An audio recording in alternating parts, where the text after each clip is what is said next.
Welcome back to Appu ഒറ്റ YouTube channel. ഇന്നത്തെ video എന്ന് വെച്ചാൽ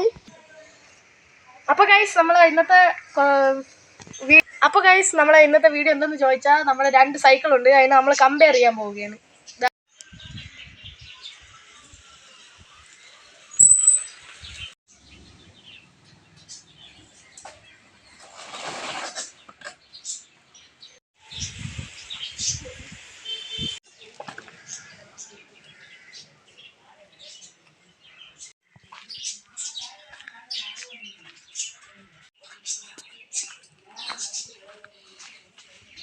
ഇപ്പോൾ ഈ സൈക്കിളിനെ പറ്റി പറയുകയാണെങ്കിൽ ഇത് എവന്റെ സൈക്കിളാണ് ഫുള്ളി ഷിമാനോയുടെ ഗിയർ സിസ്റ്റമാണ് വന്നിരിക്കുന്നത്. ഡിസ്ക് ബ്രേക്ക് ഉണ്ട്.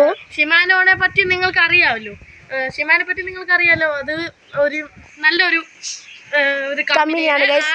പിന്നെ അത് ഹീറോയുടെ കമ്പനിയാണ് ഗൈസ്. പിന്നെ അവന്റെ ബോട്ടില് പിന്നെ ബാക്കിയുള്ള സെറ്റപ്പുകളും എല്ലാം ഉണ്ട്. പിന്നെ ഫോൺ വരെ ഇത് എവനാണ് വച്ചിരിക്കുന്നത്. പിന്നെ ഫുള്ളി ഡിസ്ക്ഡ് സൈക്കിളാണ്, ഡിസ്കാണ് ഫുൾ ഗൈസ്. പിന്നെ ബാക്ക് സീറ്റ് പിന്നെ നമുക്ക് അറിയാം എല്ലാ സൈക്കിളും ഇങ്ങനത്തെ ക്ലിപ്പുകളാണ് ഗൈസ്. ഇത് പിന്നെ കവർ വെച്ചിട്ടുണ്ട്, അത് കടയിൽ പോണെങ്കിൽ ഗൈസ്. ഇപ്പം പറഞ്ഞടിച്ചു ഗൈസ്. ഇത്രയുള്ള എൻ്റെ സൈക്കിളിനെ കുറിച്ച് പറയാം. ഇനി നമുക്ക് അവൻ്റെ സൈക്കിളിലോട്ട് പോവാം ഗൈസ്. ഇത് എൻ്റെ സൈക്കിള്.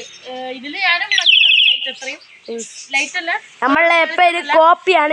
ഞാൻ എന്തൊരു വാങ്ങിച്ചാൽ അതും വാങ്ങി, ആ വാങ്ങിച്ചാൽ ഞാനും എന്തും വാങ്ങി ഗൈസ്. അപ്പൊ ഗൈസ് ഇതില് ഡിസ്ക് വന്നിരിക്കുന്നത് ചോൺഗ്ലിയുടെ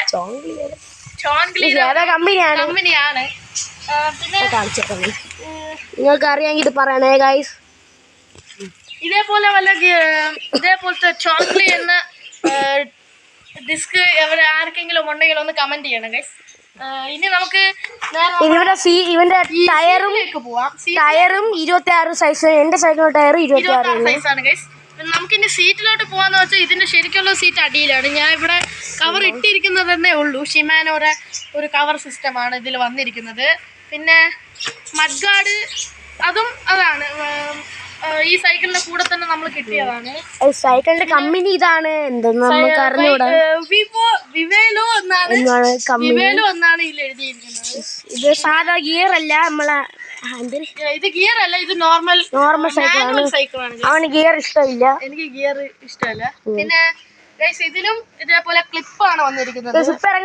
ഇപ്പോഴത്തെ ക്ലിപ്പ് എന്ന് പറയുന്നത് നമുക്ക് ഏറ്റവും നല്ലൊരു കാര്യമാണ്. അങ്ങനത്തെ സൈക്കിൾ വാങ്ങുന്നത് ഏറ്റവും നല്ലതാണ്. കാരണം നമുക്ക് ഈ സ്ക്രൂ ഇങ്ങനെ തിരിക്കേണ്ട ആവശ്യം. ഇതില് ബോട്ടിൽ വെക്കാൻ പറ്റൂല ഈ സൈക്കിൾ, അതാണ് മെയിൻ കാര്യം. അതാണ് ഗൈസ്, ഞാൻ ബോട്ടിൽ വെക്കാൻ നോക്കി, പക്ഷെ പറ്റിയില്ല. അതന്നെ. പിന്നെ ബെല്ലി ഉണ്ടായി സ്കിഡ് അടിച്ച് തലയെ കുത്തി ഒന്ന് വീഴുന്നപ്പോ അത് പൊട്ടി, കുഴപ്പമില്ല. ഇതിലെ ഷോക്ക് അബ്സോർബർ കൊള്ളാം. ഇതിലെ ടയർ വന്നിരിക്കുന്നത് റൊട്ടേഷൻ എന്നാണ്. അയ്യോ, ടയർ കറങ്ങണോണ്ടായി റൊട്ടേഷൻ. എനിക്ക് അറിഞ്ഞൂടാ, ഇത്രേ ഉള്ളു ഗൈസ്.